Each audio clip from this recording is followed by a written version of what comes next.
Bienvenidos a un nuevo seminario. Mi nombre es Fabián Llaver, soy profesor titular de la disciplina Anatomía y profesor adjunto de la disciplina Urología de la Facultad de Ciencias Médicas de la Universidad Nacional de Rosario. El tema que vamos a tratar hoy es colon. El colon es la porción del tubo digestivo, es parte del intestino grueso, continúa al ilion y se extiende hasta el recto. Mide aproximadamente 1,5 metros en el adulto y su diámetro disminuye progresivamente desde el ciego, que es la primera porción, hasta su última porción, que es el colon sigmoide. A nivel del ciego, sus medidas de ancho aproximadamente son entre 7 y 8 centímetros y a nivel de colon sigmoide es de unos 5 centímetros. ¿Cuáles son los segmentos de este colon? La parte inicial se la denomina ciego y se encuentra junto con el apéndice vermiforme. Lo continúa el colon ascendente, el cual se dirige hacia la cara visceral del hígado, tiene una dirección oblicua hacia arriba y hacia atrás, y se continúa con la flexura cólica derecha o flexura hepática. A esta continúa el colon transverso, luego la flexura cólica izquierda o esplénica, la cual se encuentra por debajo del vaso entre el colon transverso y el colon descendente. Este desciende en forma vertical hasta la cresta ilíaca, donde se continúa con el colon sigmoideo. Este va desde el lado izquierdo de la abertura superior de la pelvis, donde continúa el colon descendente hasta la tercera vértebra sacra, continuándose con el recto. En cuanto a la configuración externa, ¿qué diferencia hay con el intestino delgado? Bueno, como dijimos antes, es más voluminoso, ¿bien? Es mucho más ancho que el intestino delgado. Y tiene otras características. Presenta las teñas o cintillas longitudinales externas, que es la parte de las fibras musculares longitudinales externas que tiene el intestino grueso. Las autras, que son abolladuras, que están separadas por surcos transversales. En realidad son dilataciones de la pared en forma de saco que se encuentran ubicadas entre dos pliegues semilunares. A nivel de las teñas también se desprenden unos pequeños apéndices grasos que se denominan apéndices epiploicos o apéndices omentales. Las teñas del colon o cintillas longitudinales se producen por la concentración de las fibras musculares longitudinales del colon. Son en general tres banderetas que siguen el eje mayor del intestino.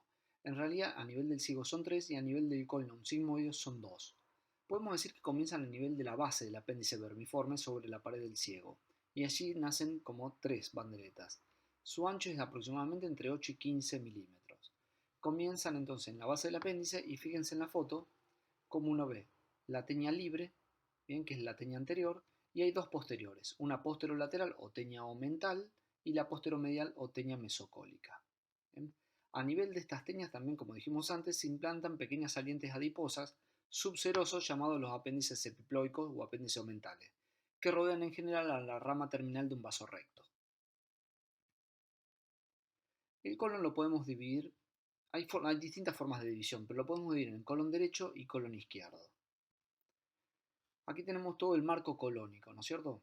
Y lo podemos dividir en dos partes, ¿por qué? Porque hay diferencias anatomoclínicas, quirúrgicas y funcionales.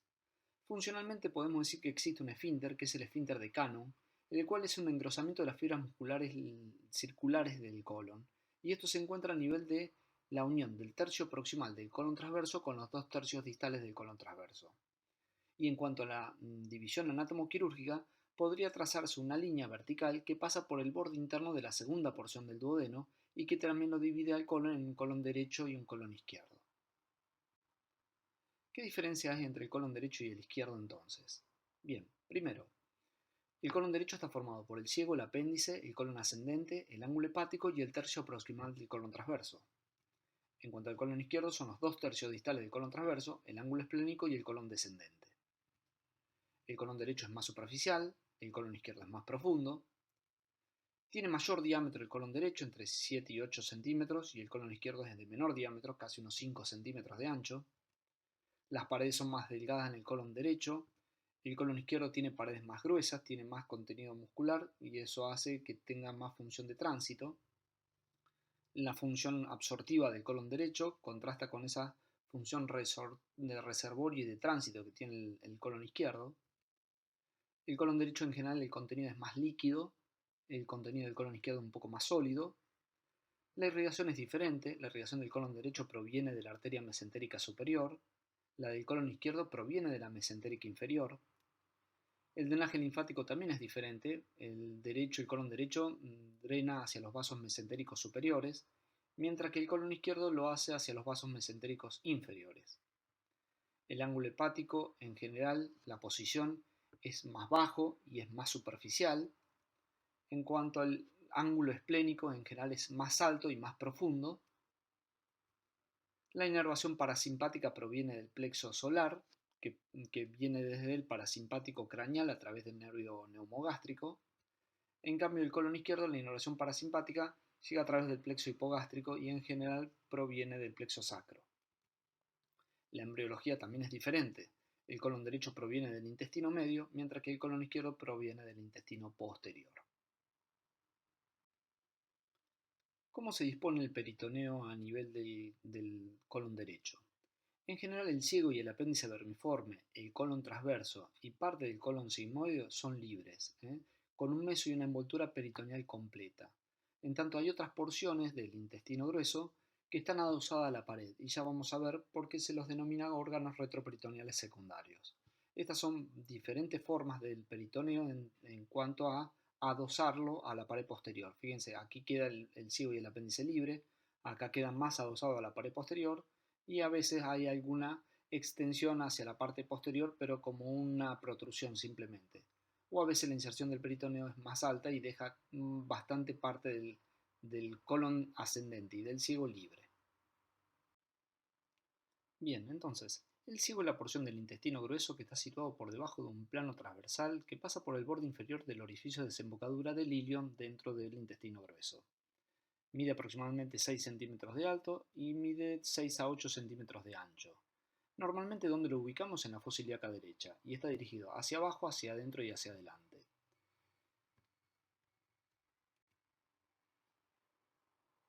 La situación del ciego puede ser diferente. Puede tener una situación normal en esa fosa ilíaca derecha o puede tener una situación alta que puede estar por delante de la región lumbar y del riñón, fíjense en las imágenes, o puede tener una situación baja que puede estar por dentro incluso del psoas y de los vasos ilíacos externos. Por lo tanto, también cambiaría la posición del apéndice. En una posición normal en la fosa ilíaca derecha, por delante tendríamos la pared abdominal o podríamos tener las asas intestinales si el intestino está distendido. En la cara posterior tenemos el peritoneo parietal posterior que lo recubre, una capa célula adiposa que es subperitoneal, la fascia ilíaca que es la aponeurosis que recubre el músculo psoas-ilíaco. Por fuera tendríamos en la parte de arriba la pared lateral del abdomen y por debajo las partes blandas de la fosa ilíaca derecha. Y en la cara interna en general está en contacto con las asas intestinales, más particularmente con la zona del ilion, y el apéndice también está en esta cara. Fíjense en esta imagen cómo se ve el mesoapéndice, ¿eh? Claramente, bien, con su arteria apendicular. Ya vamos a ver cómo es la irrigación de todo este sector. ¿Cómo es la desembocadura del ilion dentro del colon ascendente? El orificio ilial está bordeado por la papila ilial, que es la válvula iliocecal de Bowen. Esa papila ilial está constituida por una verdadera invaginación en el ciego de la túnica muscular, circular y de la mucosa de la parte terminal del ilion. Muchas veces en los libros se lo describe como un labio superior y un labio inferior que pueden unirse formando el frenillo de la válvula. El apéndice vermiforme. El orificio de este apéndice vermiforme está aproximadamente a 2 o 3 centímetros por debajo del orificio ilial, algo hacia atrás circunscripto por las tres teñas. Recordemos que las teñas nacen a este nivel. Este apéndice mide entre 7 y 8 centímetros de longitud y 4 a 8 milímetros de diámetro. En general, se dispone en relación, al ciego de manera muy variable. Lo más frecuente es que este apéndice descienda a lo largo de la cara medial del ciego, que sería la situación normal o descendente. Pero a veces puede seguir una dirección oblicua o transversal por la cara anterior del ciego, ser presecal, o por su cara posterior, retrosecocólica. A veces bordea de izquierda a derecha el fondo del ciego y asciende por su cara lateral, que sería una posición subsecal, o finalmente puede dirigirse oblicuamente o transversalmente en sentido medial, inferior al ilion, por lo tanto con una posición medial. Fíjense aquí cómo uno puede ver las distintas posiciones que puede tomar el apéndice y habitualmente en posición normal existe un punto de reparo que es el punto de McBurney, que es la unión de del tercio lateral con los dos tercios mediales de una línea oblicua que uno, tira desde el ombligo hasta la espina ilíaca anterosuperior. En esa unión de dos tercios mediales con el tercio externo estaría el orificio cecal del apéndice vermiforme. Relaciones del apéndice. Bien, en realidad lateralmente está en relación con la cara medial del ciego, medialmente con las asas intestinales, anteriormente con la asa intestinal y la pared abdominal y posteriormente con la fosa ilíaca y los vasos ilíacos externos. El extremo inferior puede descender incluso más abajo en la cavidad pélvica y entrar en relación con otras vísceras, por ejemplo vejiga, recto, útero, ovario, ligamento ancho, y producir irritación de algunos de estos síntomas. Por eso por ahí es factible que un paciente con una apendicitis pueda tener síntomas urinarios bajos. ¿Cómo es la irrigación? Las arterias, venas y nervios de esta región. Las arterias del ciego, en general, son las arterias cecales anterior y posterior, que son ramas de la arteria iliocólica. ¿eh? Muchas veces la forma de terminar de la mesentérica superior uno la puede llamar que es la arteria iliocólica, otros la denominan arteria ilio-biseco-apendiculaocólica, para dar toda la rama, toda la región del ciego y del apéndice vermicular. Las venas del ciego son satélite a las arterias y van a la mesentérica superior. Los linfáticos del ciego siguen el trayecto de los vasos sanguíneos, atravesando muchas veces algunos nódulos presecales y retrosecales, y drenan en los ganglios linfáticos iliocólicos. En cuanto al apéndice vermiforme, tiene su arteria apendicular, que en general es una rama de la cecal posterior, ¿bien? Y si no es de allí, es directamente de la arteria iliocólica. Y los linfáticos del apéndice, si bien tienen algunos linfáticos a nivel de su meso, luego se continúan con los linfáticos iliocólicos. Recordemos la arteria, acá la tenemos la apendicular, que en general es rama de la cecal posterior. Bien, acá tenemos la arteria cecal posterior que va por la cara posterior del ciego. Vamos a pasar a describir el colon ascendente. El colon ascendente es la porción del intestino grueso que está comprendida entre el ciego y la flexura cólica derecha.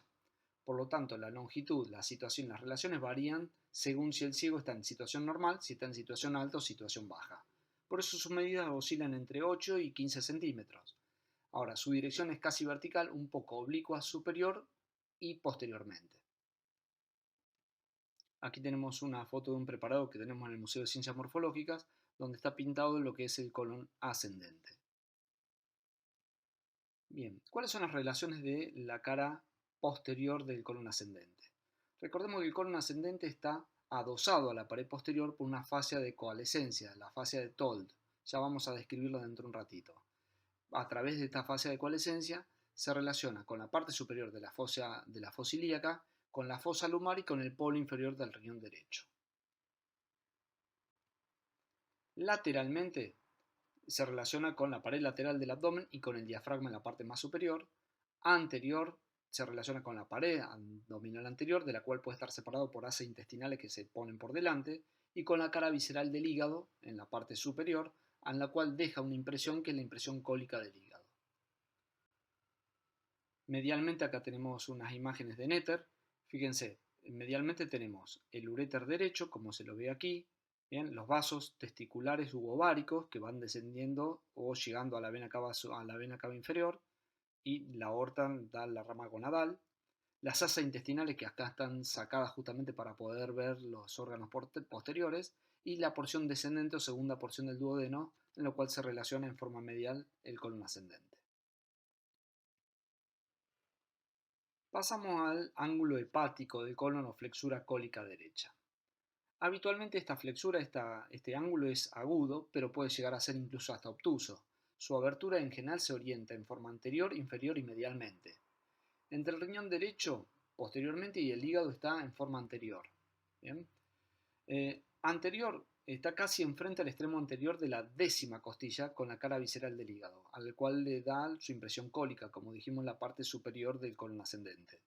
Medialmente tiene a la segunda porción del duodeno, lateralmente tiene al diafragma, al cual está unido por el ligamento frenocólico derecho. A veces hay otro repliegue del peritoneo que une esta flexura cólica derecha con el hígado y la vesícula biliar, en lo que uno denomina el ligamento hepatocólico, que es una dependencia del epiplón menor. Recordemos que esta flexura cólica derecha, al apoyarse sobre la parte inferior de la cara anterior del riñón derecho y tener por encima el hígado, el peritoneo que recubre este colon transverso y ángulo hepático se se mete en un receso que queda entre justamente el hígado, el riñón y el borde superior del mesocolon y el colon transverso, que esto se denomina receso hepatorrenal o fondo del saco de Morrison. Este receso en realidad es el espacio, es el punto más declive de la cavidad peritoneal cuando el paciente está en decúbito dorsal, y es allí donde debemos buscar líquido libre en posición acostada. Pasamos a describir el colon transverso. Aquí tenemos una foto de cómo tenemos el colon transverso con las abolladuras que son más numerosas en este nivel, con la teña, fíjense, y cómo se desprende de él el epiplom mayor. El colon transverso entonces se extiende de derecha a izquierda, desde el colon ascendente hasta el colon descendente, describe un asa de cóncava posterior y superiormente. Su longitud varía entre 40 y 80 centímetros, en término medio son 50 centímetros, y se divide en dos partes por una línea medial a la segunda porción del duodeno, o porción descendente del duodeno. La parte derecha es fija, la cual se aplica sobre la pared, y la parte izquierda es más larga que la derecha, es móvil y está unida a la pared por lo denominado mesocolon transverso. Vamos a describir las relaciones. Las relaciones anteriores. En la parte derecha tiene, por delante del colon transverso, tiene el hígado, y más hacia la izquierda tiene la pared abdominal por medio del epiplón mayor y de la bolsa mental. En la parte superior, el segmento fijo está en contacto con el hígado, mientras que el segmento móvil va bordeando la curvatura mayor del estómago hasta el extremo anterior del vaso. Se apoya de esta forma sobre la pared lateral de la cara inferior del cuerpo del páncreas, donde produce una impresión cólica. Fíjense, esta es la línea de inserción, vamos a tomarla. Esta es la línea de inserción que va tomando todo lo que es el mesocolon transverso. Bien, entonces dijimos, en la cara posterior tiene un segmento fijo que se aplica de derecha a izquierda sobre el riñón derecho que está aquí atrás y sobre la segunda porción del duodeno. Bien, y el segmento móvil está dado por este mesocolon transverso, se apoya de derecha a izquierda sobre la cabeza del páncreas, va siguiendo casi el borde inferior del cuerpo del páncreas, ¿estamos? Tiene las asas intestinales en la parte media de la cara del riñón izquierdo, llegando hasta ese nivel la inserción del mesocolon transverso. Inferiormente tiene asas intestinales. Este mesocolon transverso nos permite dividir la cavidad peritoneal en dos pisos, ¿bien? Un piso que se denomina supramesocólico, ¿bien? Que está por encima de la inserción del mesocolon transverso, y un piso inframesocólico. Bien, ¿y cuáles son los órganos secundarios retroperitoneales? Son aquellos órganos que migran al retroperitoneo durante su desarrollo embriológico. Y estos son el duodeno, el páncreas, el colon ascendente y el descendente. ¿Y esto por qué se produce? Fíjense, el órgano habitualmente tiene recubierto su peritoneo visceral, pero se va adosando a la pared posterior a través del peritoneo. La hoja visceral posterior se adosa a la hoja parietal, quedando simplemente el peritoneo por la cara anterior. Por lo tanto, estos órganos pasan a ser retroperitoneales secundarios. ¿Bien?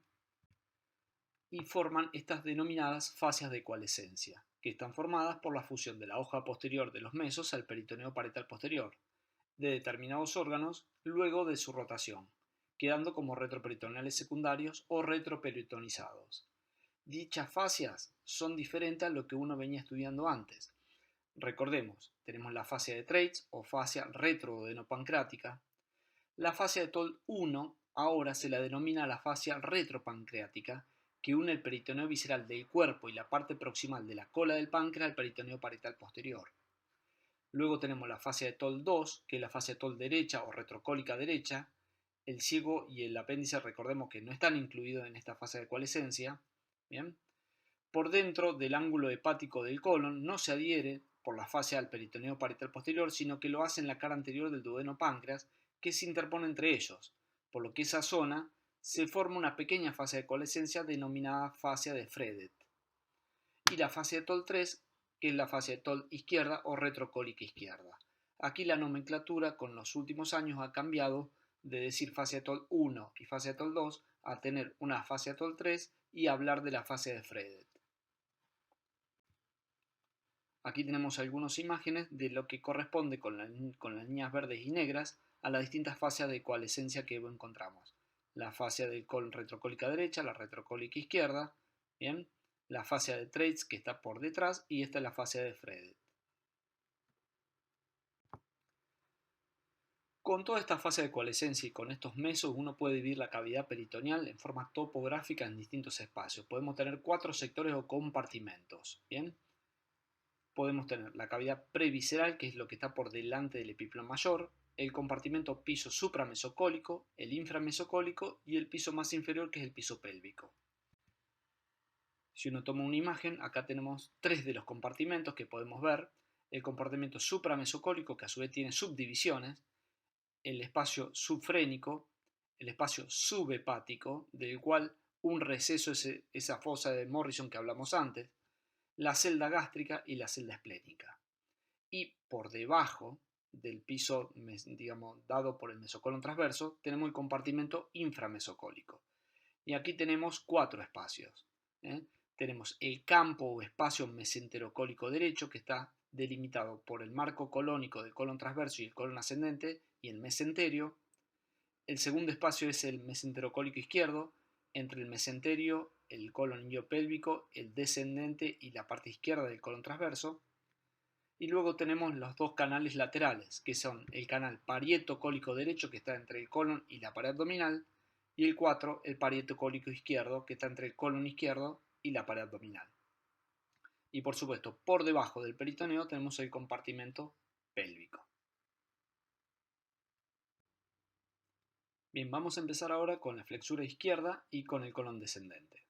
Aquí tenemos nuevamente el mismo preparado, viendo la flexura izquierda y el colon descendente. La flexura cólica izquierda habitualmente es más aguda, es más alta incluso. Su abertura se orienta en forma anterior, inferior y medialmente. Rebasa lateralmente la parte media del riñón. Rebasa la parte media del riñón y se adhiere al diafragma por el ligamento frenocólico izquierdo. En general, esta flexura izquierda es más elevada que la derecha, generalmente llegando a la 8ª costilla.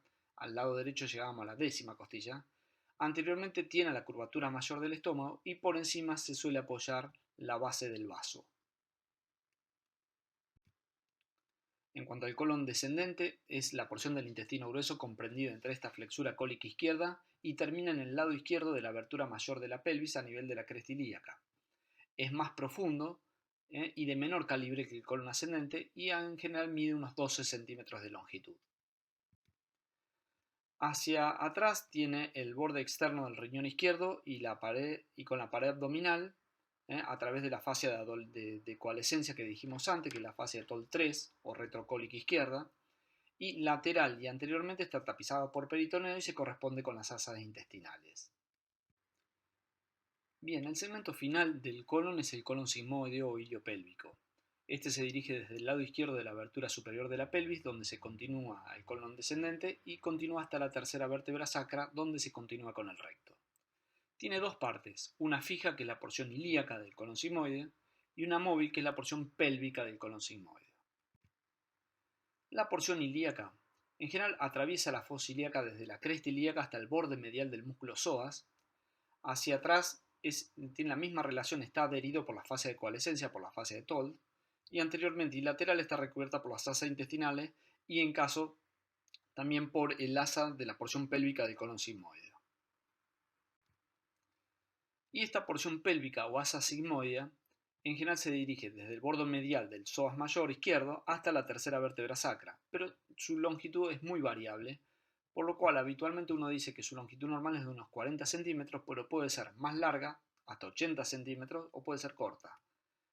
Y fíjense las variaciones que puede haber. Esta es el asa típica del asa sigmoidea.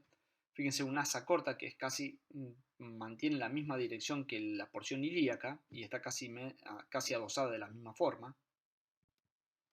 Acá tenemos una vuelta, un asa que realiza hacia el lado derecho, o acá tiene un asa que asciende hacia la cavidad abdominal. ¿Bien? Ahora, el colon sigmoide está unido, tiene un meso, por lo cual lo une a la pared posterior, el que se denomina mesosigma o mesosigmoideo, que es un repliegue peritoneal que une el peritoneo parietal posterior con el peritoneo visceral del colon sigmoideo.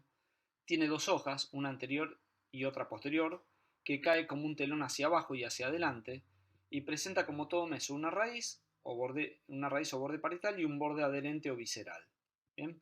La raíz tiene forma de una V invertida, ¿bien? Con dos porciones que se unen a nivel de la quinta vértebra lumbar. La porción vertical va a descender desde el vértice por la cara anterior del sacro y contiene los vasos hemorroidales. Y la porción oblicua sigue la dirección de los vasos ilíacos primitivos izquierdos, contiene a los vasos sigmoides, cruzando por delante al uréter izquierdo y a los vasos gonadal izquierdo para alcanzar así a la quinta vértebra lumbar donde se une con la porción vertical. Acá tenemos las dos imágenes, acá tenemos la porción vertical que se va a unir con la porción oblicua que contiene los vasos sigmoides a nivel de la quinta vértebra lumbar. La porción vertical es la que contiene a los vasos hemorroidales superiores.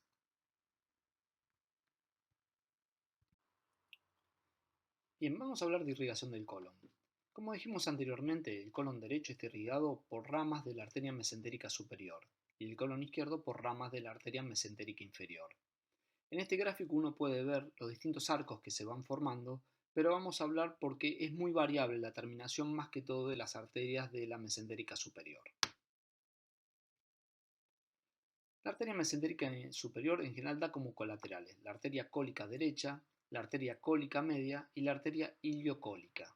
A veces esta arteria iliocólica se la denomina también iliopiseco-apendiculares. Y la arteria mesentérica inferior para el colon izquierdo da la arteria cólica izquierda y da la arteria cólica izquierda inferior, que es el tronco de las sigmoidas, para luego dividirse en tres arterias sigmoidas. Fíjense diferentes formas de terminar de la arteria mesentérica superior. En este caso, la arteria mesentérica superior emite un tronco y de este tronco se divide la arteria cólica media, la cual va a dar en general una rama superior y otra rama inferior, que se van a astomosar generalmente con la arteria cólica derecha, que también se divide en una rama superior y una rama inferior, y entre las ramas van formando distintos arcos. ¿Bien? De estos arcos surgen luego los vasos rectos que van a ir por la cara anterior y por la cara posterior del intestino grueso.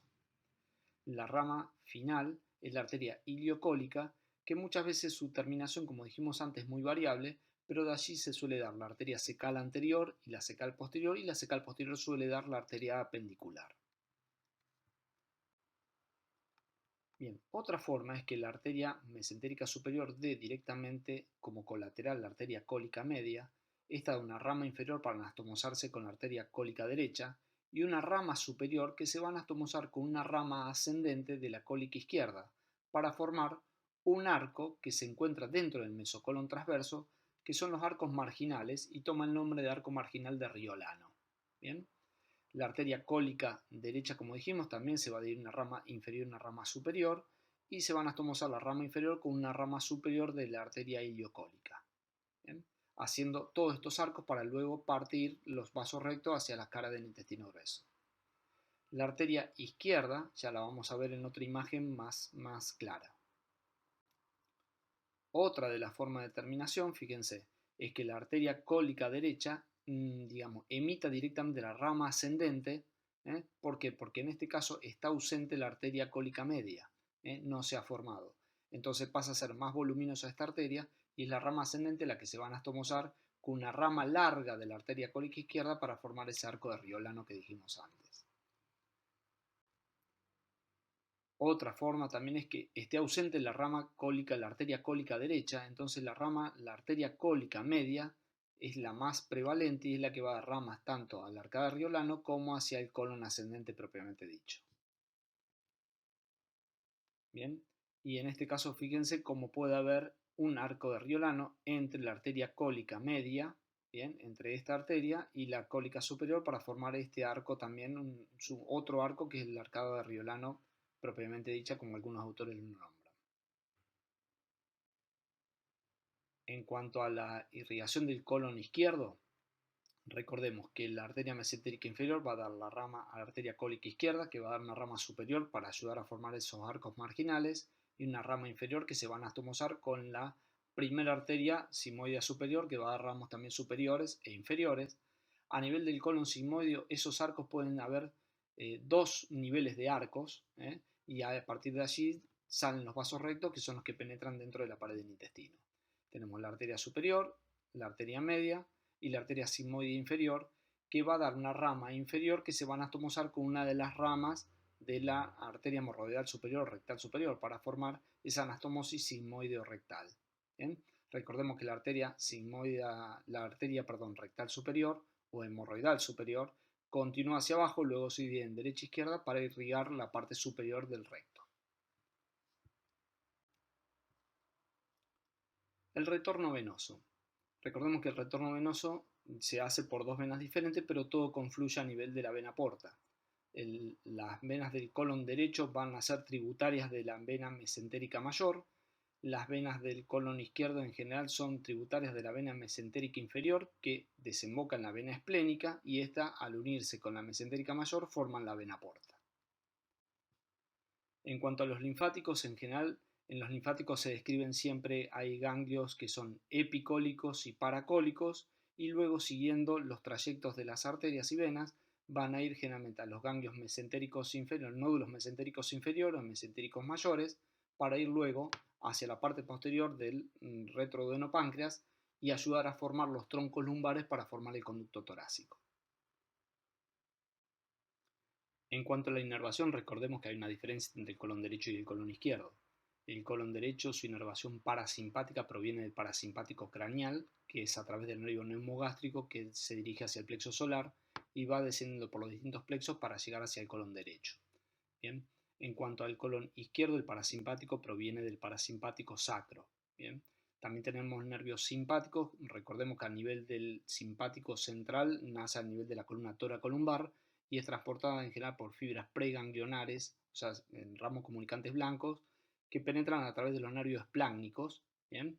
Y van a hacer sinapsis luego en los plexos que están dentro de la pared del intestino. Recordemos que tenemos el mientérico de Auerbach, que es motor, y el submucoso de Meissner, que es más bien sensitivo.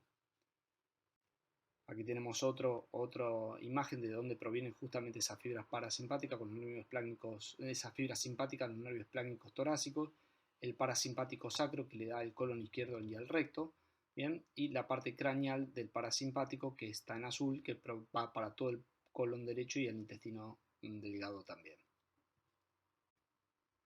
Bueno, muchas gracias por su atención y este seminario también va a ser subido al canal de YouTube de la Cátedra de Anatomía Normal ANATU UNR Facultad de Ciencias Médicas. Muchas gracias.